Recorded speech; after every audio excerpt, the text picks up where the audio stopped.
Buddy, as we continue on here on coronavirusnow.com, so many things have, really changed in our lives, and part of some states are starting to reopen. We're seeing businesses reopen, but there's one sector that has not been able to get going, and it's a circus that is really halted at this moment. They were really trying to get things going internationally and then come over here to the U.S., and now they're just in a holding pattern. And we got Fox News' Hunter Davis here with the story. This is Hunter. This is amazing what they had to do. Hey, Michael. Yeah, the circus prepared for about a year to bring its show to the United States. It was a venture that started off great, but then quickly crumbled, leaving the circus no place to go.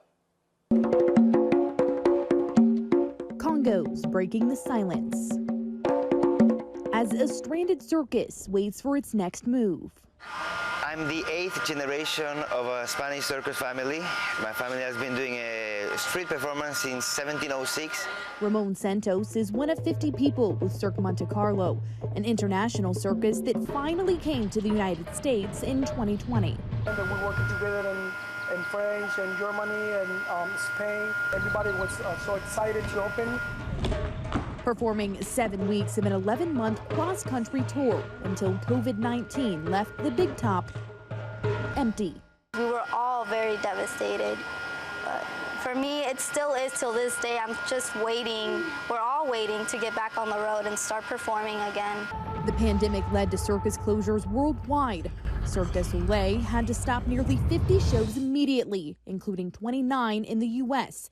This big top is still in Houston, Texas. Performers there have been able to go home, but border closures have left Cirque Monte Carlo stranded in Texas. We do practice every day. We try to keep our bodies in shape for the day we do start working again. Since March, the circus has set up camp here in a parking lot, tightly limiting access to outsiders hoping to protect themselves from COVID-19. The circus has already been hit with an $80,000 loss since their shutdown in mid-March. Cirque Monte Carlo hopes to be back on the road, operating at 50% capacity by the end of June. Those who attend will have to wear gloves, masks, and get temperature checks at the door. Now, those new adjustments will also include venue cleanings every hour. They will also be working on separating families from one another, reducing their seating capacity from 1,400 people to 200 people. Michael?